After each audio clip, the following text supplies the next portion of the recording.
Mari kita akan membuka Alkitab kita di dalam Ibrani pasalnya yang ke-10. Ibrani pasal 10, kita akan membaca ayat 1 sampai ayat yang ke-14 secara bergantian. Lembaga Alkitab Indonesia memberi judul Persembahan yang Sempurna. Saya ayat 1, Bapak Ibu Saudara melanjutkan ayat 2 sampai ayat yang ke-14. Demikian bunyi firman Tuhan.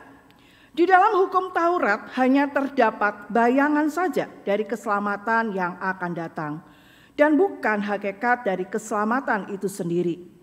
Karena itu dengan korban yang sama yang setiap tahun terus-menerus dipersembahkan, hukum Taurat tidak mungkin menyempurnakan mereka yang datang mengambil bagian di dalamnya.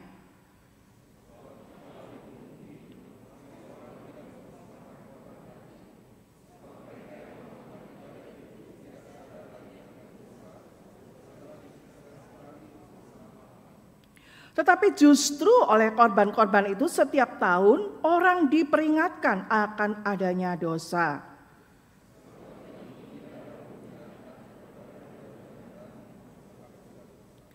Karena itu ketika ia masuk ke dunia, ia berkata, korban dan persembahan tidak engkau kehendaki, tetapi engkau telah menyediakan tubuh bagiku.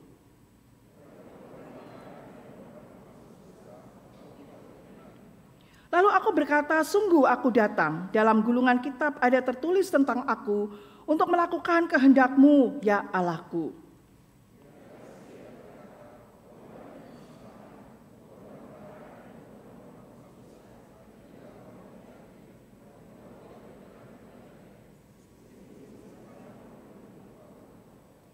Dan kemudian katanya, sungguh aku datang untuk melakukan kehendak-Mu. Yang pertama ia hapuskan, supaya menegakkan yang kedua.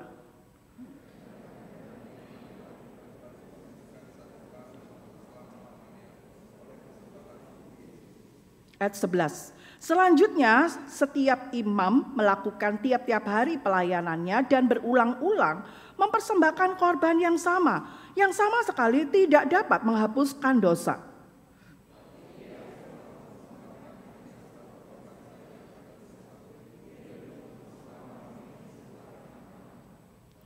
Dan sekarang ia hanya menantikan saatnya di mana musuh-musuhnya akan dijadikan tumpuan kakinya.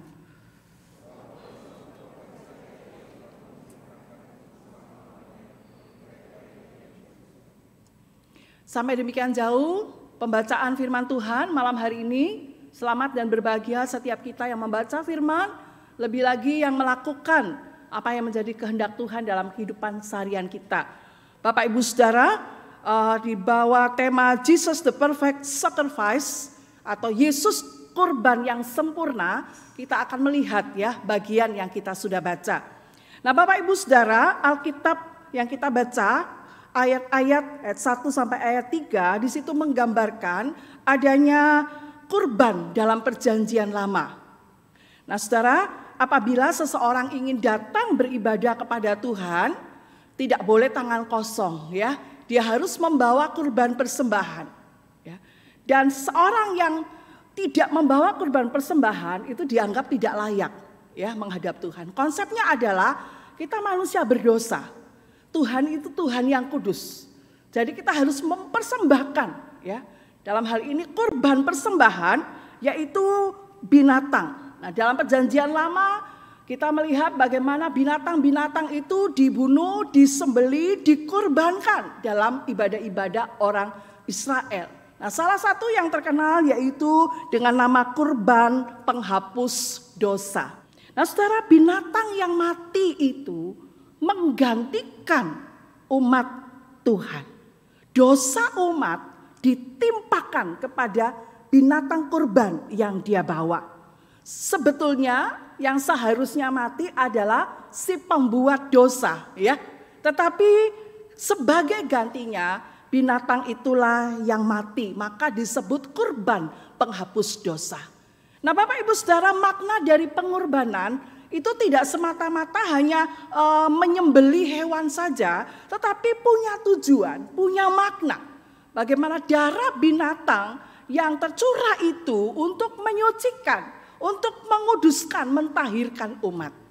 Nah, saudara-saudara, kalau kita mengingat Kejadian pasal 3 di mana kejatuhan manusia di dalam dosa, ketika mereka tahu, Adam dan Hawa tahu mereka telanjang, lalu mereka menyemat daun pohon ara dan membuat cawat untuk menutupi tubuh mereka. Nah, apa yang Tuhan Allah lakukan ketika dia tahu Adam dan Hawa jatuh dalam dosa? Maka Tuhan Allah berinisiatif menutupi rasa malu manusia dengan membuat pakaian dari kulit binatang. Nah, itu berarti saudara ada kurban binatang. Ada binatang yang disembelih, ada darah yang tercurah. Dan keterpisahan antara manusia dan Allah itu ditutupi. Seakan-akan diselesaikan dengan pencurahan darah yang mentahirkan manusia. Jadi yang namanya kurban itu selalu punya tujuan, ada maknanya. Saudara, ketika seperti klip tadi diceritakan ketika orang-orang Israel, bangsa Israel datang kepada imam dan mengaku, "Pak Imam, saya sudah melakukan dosa di hadapan Allah." Maka kemudian mereka membawa binatang itu. Dan kemudian imam membunuh binatang itu untuk seakan-akan membayar hukuman dosa dari sang pembuat dosa itu. Saudara, kalau binatang itu sudah mati, kemudian sudah dilaksanakan upacara pengorbanan dosa umat, apakah itu berarti masalah dosanya sudah selesai? Tidak. Ya. Masalah dosa belum selesai. Karena orang yang sama akan datang kembali lagi ke imam, "Bapak Imam, saya berdosa." Dan dia akan mengulangi lagi proses yang sama. Bawa binatang, diperiksa lagi kelayakannya, binatang disembelih, kemudian dinyatakan boleh layak. Berikutnya kalau dia datang lagi, dia melakukan juga hal-hal yang sama. Saya kasih di dalam Tuhan, kenapa diulang-diulang? Karena mustahil mereka tidak mungkin berbuat dosa. Karena itu diperlukan kurban terus menerus. Saudara lihat di dalam ayat 1 tadi dikatakan korban yang terus menerus dipersembahkan. Itu berarti mengingatkan bangsa Israel bahwa mereka sebetulnya tidak mampu melakukan perintah Tuhan. Dan saudara, sebetulnya kurban-kurban itu tidak bisa menyelesaikan masalah dosa sesungguhnya. Saudara, di dalam ayat 4 tadi kita baca, sebab tidak mungkin darah lembu jantan atau darah domba jantan menghapuskan dosa. Ya, penulis Ibrani katakan tidak mungkin darahnya binatang itu bisa menghapus dosa. Tidak peduli berapa banyak lembu yang dipersembahkan. Tidak peduli jenis lembu apapun yang dibawa dan dipersembahkan umat Tuhan. Ya, ada sekarang sapi termahal di dunia ya. Sapi hitam itu sapi Jepang. Wah, saudara, kalau pun itu dipersembahkan harganya mahal sekali. Tapi itu pun tidak bisa atau tidak berguna. Kalau orang kaya banyak duit, dia bisa mempersembahkan 100 ekor lembu. Tapi jenis apapun, sebanyak apapun yang dipersembahkan tetap tidak bisa menghapus dosa. Saudara, upacara-upacara kurban dalam perjanjian lama bukan hanya tidak sempurna, tapi sia-sia. Saudara, berapa banyak kurban yang disembelih oleh para imam? Banyak sekali, ribuan korban. Kalau hari ini saudara dan saya jadi seperti orang Israel pada waktu dulu, saudara, duit kita sudah habis saudara ya. Beli binatang terus, mengorbankan terus. Saudara yang kasih di dalam Tuhan. Nah, kalau darah lembu dan darah domba itu tidak bisa menghapus dosa, mengapa Allah memerintahkannya? Ada dua alasan. Yang pertama saudara, meskipun kurban-kurban itu tidak bisa menghapus dosa, tetapi kurban-kurban itu hanya menahan murka Allah sementara waktu. Kurban-kurban itu hanya menutupi dosa umat sementara waktu saja. Dan yang kedua, kurban-kurban itu yang dilakukan dalam perjanjian lama sebetulnya adalah bayangan. Bayangan apa? Bayangan Kristus, anak domba Allah yang akan disembelih untuk keselamatan manusia. Saudara, di dalam Ibrani 10 ayat 1 dikatakan demikian. Di dalam hukum Taurat hanya terdapat bayangan saja dari keselamatan yang akan datang. Ya, jadi dalam terang perjanjian baru kita mengerti, kita diberitahu upacara-upacara kurban yang dilakukan oleh para imam perjanjian lama itu hanya bayangannya. ya. Wujud aslinya adalah pengorbanan Yesus di atas kayu salib satu kali untuk selama-lamanya. Nah saudara, apa yang terjadi dalam perjanjian lama itu lambang-lambang, simbol-simbol yang digenapi Yesus Kristus ketika ia datang ke dunia.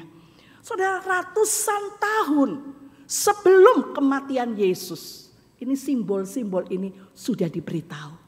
Ya, saudara, simbol kurban, lalu darah yang tercurah, yang menutupi dosa, dan konsep kurban pengganti. Ya, kurban pengganti itu jadi dosa saya digantikan oleh lembu ini, oleh binatang itu dikurbankan.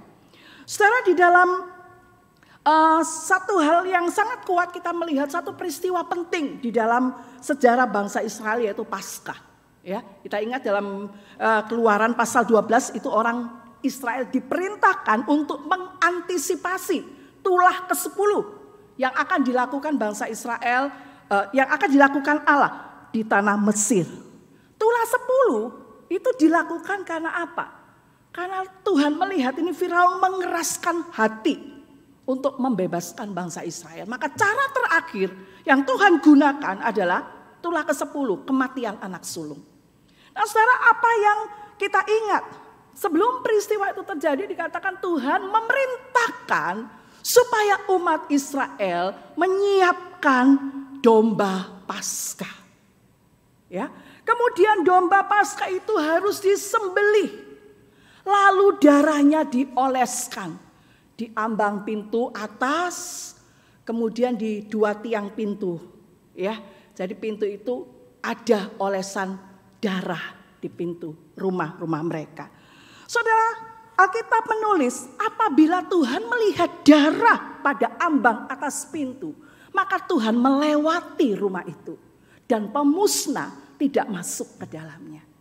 Saudara, melalui kurban Paskah ini orang Israel terluput dari kematian anak sulung, dan bangsa Mesir terpukul sekali ya dengan peristiwa ini. Karena ketika Tuhan melewati itu tidak ada simbol darah di rumah-rumah orang Mesir, maka di sanalah terjadi kematian anak-anak sulung. Saudara, melalui peristiwa ini akhirnya bangsa Israel boleh pergi meninggalkan Mesir dan mereka bebas dari perbudakan Mesir. Saudara, perhatikan simbol anak domba yang disembeli tadi sebagai kurban pengganti yang darahnya tercurah di tiang pintu rumah orang-orang Israel. Menurut saudara, gambaran apakah itu? Menurut saudara, gambaran apakah itu? Bukankah ini gambaran Yesus Kristus, anak domba Allah yang darahnya tercurah di tiang kayu salib untuk pembebasan dan penebusan kita manusia. Saudara, Paskah orang Yahudi artinya orang Yahudi dibebaskan dari perbudakan Mesir. Paskah bagi kita hari ini artinya kita dilepaskan dari perbudakan dosa yang mengikat kita. Saudara, kalau kita melihat ritual korban dalam perjanjian lama, kita menemukan satu makna yang dalam yang membuat kita paham bahwa upah dosa itu maut. Upah dosa itu mati, ya. Roma 3 ayat 23, upah dosa ialah maut. Saudara, dan ini dituliskan di dalam Alkitab. Supaya dosa diampuni harus terjadi satu kematian. Supaya dosa diampuni harus ada yang mati. Kalau kita melihat dalam Ibrani 9 ayat 22, tanpa penumpahan darah tidak ada pengampunan. Saudara, kita semua orang berdosa. Dan Alkitab katakan upah dosa itu maut. Saudara, dan saya orang berdosa itu berarti kita semua harus mati. Ya, kematian itu ada 3 Bapak Ibu Saudara. Kematian yang pertama yaitu kematian rohani. Kematian rohani yaitu putus hubungan dengan Allah. Kematian yang kedua kematian fisik. Artinya putus nafas. Ya. Kematian yang ketiga itu kematian yang mengerikan. Adalah kematian selama-lamanya masuk ke dalam neraka. Nah, saudara, jadi manusia berdosa seharusnya mengalami 3 hal ini, saudara. Dan manusia berdosa harus dihukum karena memang upah dosa itu mati, ya, maut, saudara. Kita mengenal konsep Allah itu kasih, Allah itu juga adil. Bapak Ibu yang pernah belajar II, Evangelism Explosion, tahu ya konsep ini. Allah itu kasih, Allah itu juga adil. Allah yang kasih, dia hendak menyelamatkan manusia yang berdosa. Tetapi Allah yang adil, dia harus menghukum manusia yang berdosa. Soalnya kasih di dalam Tuhan, Allah yang kasih mau menyelamatkan kita. Tetapi keadilannya di satu sisi membuat hukuman mati harus tetap berjalan. Saudara yang kasih di dalam Tuhan, saudara dan saya orang berdosa. Tapi Allah mau menyelamatkan kita. Tapi satu sisi hukuman dan keadilan tetap harus dijalankan. Bagaimana caranya? Maka harus ada yang menggantikan saudara dan saya untuk mati. Ya. Dan saudara yang menggantikan kita tidak boleh berdosa. Yang menggantikan kita tidak boleh berdosa. Kalau dia berdosa, dia harus mati untuk dosanya sendiri. Bagaimana mungkin orang berdosa bisa menggantikan saya orang berdosa? Tidak mungkin, saudara. Maka dibutuhkan orang yang tidak berdosa untuk menggantikan saudara dan saya menerima keadilan Allah, hukuman mati. Sekarang siapa yang tidak berdosa? Siapa yang tidak berdosa? Hanya Allah yang tidak berdosa. Tapi Allah ada di surga. Bagaimana dia bisa mati? Itu sebabnya dia harus turun ke dunia. Ini peristiwa Natal yang kita peringati. Allah turun ke dalam dunia. Supaya dia bisa mati. Menggantikan saudara dan saya. Saudara yang kasih di dalam Tuhan. Itu sebabnya peristiwa Natal terjadi. Dan Natal adalah bayang-bayang Paskah. Di mana kematian Yesus akan terjadi. Saudara, Allah datang menjadi manusia menggantikan saya. Dia yang tidak berdosa dijadikan berdosa karena saya. Itu sebabnya dalam Yesaya 53 ratusan tahun sebelum Yesus mati, Yesaya mengatakan sesungguhnya penyakit kita yang ditanggungnya, ya. Sesungguhnya kesengsaraan kita yang dipikulnya. Dia tertikam oleh karena pemberontakan kita. Dia diremukkan oleh karena kejahatan kita. Ya, kita. Tapi Yesus menggantikan untuk kita. Dan Yesus Kristus menjadi perwakilan seluruh manusia, miliaran manusia di dunia. Untuk menerima kutuk dan murka dari Allah. Saudara yang kasih di dalam Tuhan. Dalam kematiannya, Yesus mengalami 3 kematian yang memang harus dialami sebagai hukuman. Saudara, kematian yang pertama, dia mati secara rohani. Kapan itu? Ketika dia berseru, Eli, Eli, lama sabatani. Allahku, Allahku, mengapa engkau meninggalkan aku? Kedua, kematian fisik.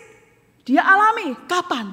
Ketika dia berseru, ya Allah, kuserahkan nyawaku. Dan kematian yang ketiga, kematian kekal. Yesus alami. Kapan? Di dalam pengakuan iman rasuli kita setiap minggu mengatakan bahwa Yesus turun ke dalam kerajaan maut. Bukan berarti Yesus masuk ke dalam neraka. Tetapi hukuman kutuk neraka ditanggung di atas kayu salib. Dan saudara yang kasih di dalam Tuhan, ketika semua itu sudah dilaksanakan, itu sebabnya Yesus di atas kayu salib mengatakan tetelestai, sudah selesai, sudah tuntas, hukuman dosa sudah lunas dibayar. Satu kurban untuk selama-lamanya. Itu sebabnya pengorbanan Yesus, kurban yang sempurna. Binatang-binatang dalam perjanjian lama diulang, berulang kali dikorbankan. Tetapi tidak bisa menghapus dosa. Tapi Yesus, anak domba Allah, disembelih untuk pengampunan bagi saudara dan saya. Itu sebabnya Yohanes Pembaptis berseru, lihatlah anak domba Allah yang menghapus dosa dunia. Saudara kasih di dalam Tuhan, banyak orang tidak mengerti apa yang Yesus lakukan di atas kayu salib. Banyak orang menghina pengorbanan Yesus di atas kayu salib. Ya, Tuhan kok mati digantung. Tuhannya orang Kristen itu kalah. Ya, apa-apaan? Ini cerita gila, cerita tidak masuk akal. Paulus sudah mengatakan berita salib adalah kebodohan bagi mereka yang akan binasa. Tetapi berita salib sesungguhnya adalah kekuatan Allah untuk menyelamatkan kita. Saudara yang kasih di dalam Tuhan, bagi kita salib bukan satu kehinaan, tetapi satu kebanggaan kita. Karena di situ kepastian keselamatan yang sudah dikerjakan tuntas, sempurna oleh Yesus di atas kayu salib. Bukan berdasarkan pekerjaan saya, bukan berdasarkan usaha saya. Usaha saya, pekerjaan saya itu terbatas, tidak bisa menolong saya. Saudara, orang mengatakan saya akan beramal, melakukan sedemikian saleh, sebaik apapun, serohani apapun. Tapi Alkitab katakan kesalehanmu itu seperti kain kotor di hadapanku. Saudara yang kasih dalam Tuhan, bukan berarti orang Kristen tidak melakukan perbuatan-perbuatan baik. Kita melakukan perbuatan baik untuk menunjukkan keselamatan yang kita sudah peroleh. Itu sebabnya Paulus katakan kerjakan dengan takut akan gentar keselamatanmu.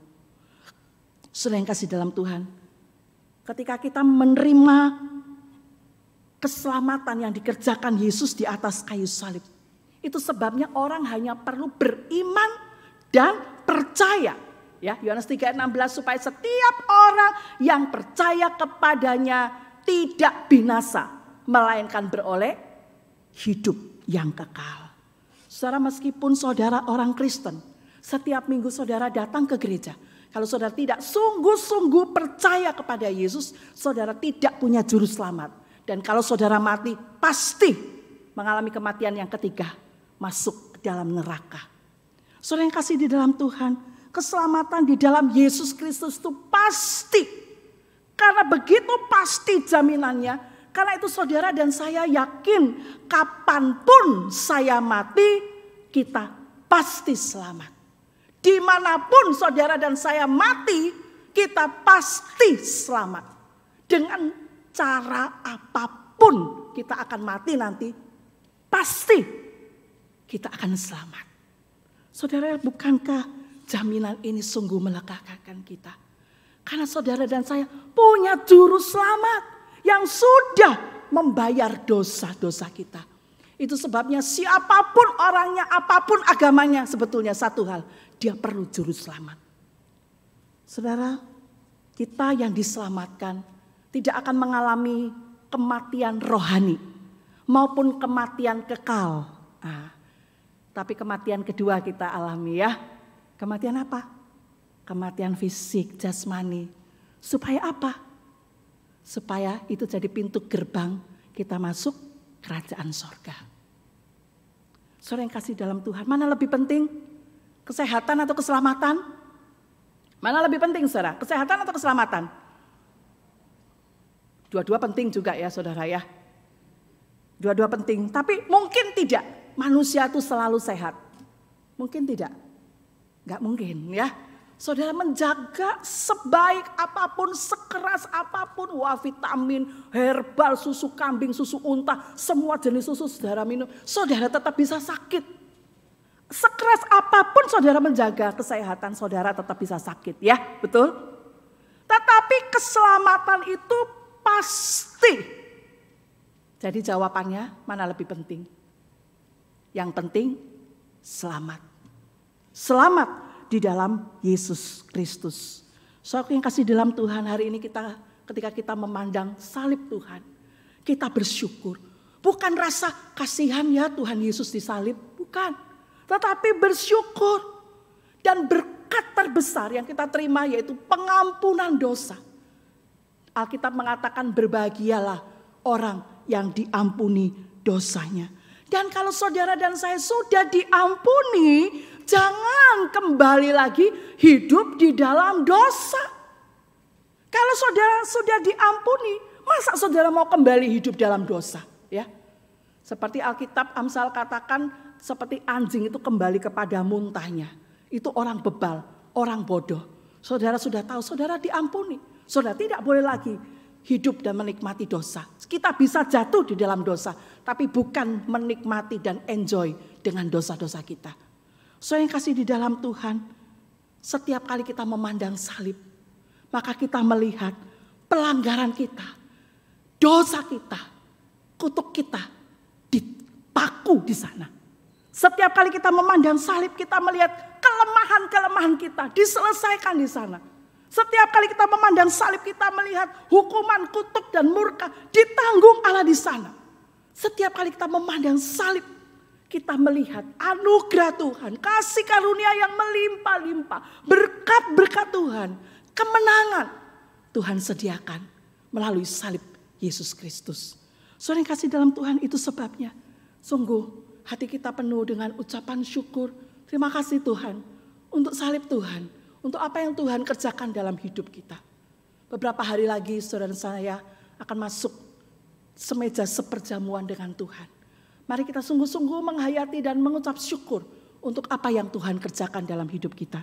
Mari kita naikkan sebagai lagu respon kita, karya terbesar dalam hidupku, pengorbananmu yang selamatkanku. Jemaat diundang untuk bangkit berdiri, kita akan sama-sama naikkan pujian ini sebagai ucapan syukur kita. Terima kasih Tuhan untuk karyamu yang besar, terbesar, yang sempurna Engkau kerjakan bagi kehidupanku.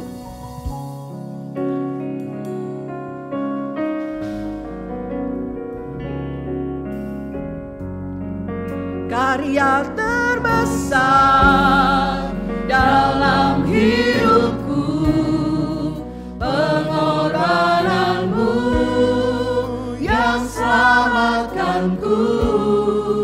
Engkaulah harta yang tak ternilai, yang ku miliki dan ku hargai.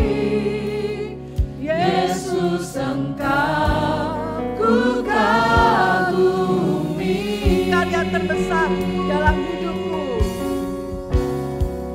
karya terbesar dalam hidupku, pengorbananmu yang selamatkanku. Engkaulah harta yang tak ternilai, yang ku miliki dan ku hargai. Yesus, Engkau ku kagumi. Yesus, Engkau ku kagumi. Yesus, Engkau ku kagumi. Di hadapan-Mu ya Tuhan, kami mau tunduk dan mau mengucap syukur. Terima kasih untuk salib Tuhan. Terima kasih untuk apa yang Tuhan kerjakan dalam hidup kami. Dosa kami, pelanggaran kami disucikan oleh darah Tuhan Yesus. Itu sebabnya doa kami ya Tuhan. Selama kami hidup, kami mau taat kepada Tuhan. Kami mau setia kepada Tuhan. Dengar doa kami. Kami menerima penebusan yang Engkau kerjakan dengan ucapan syukur di dalam nama Tuhan Yesus. Amin.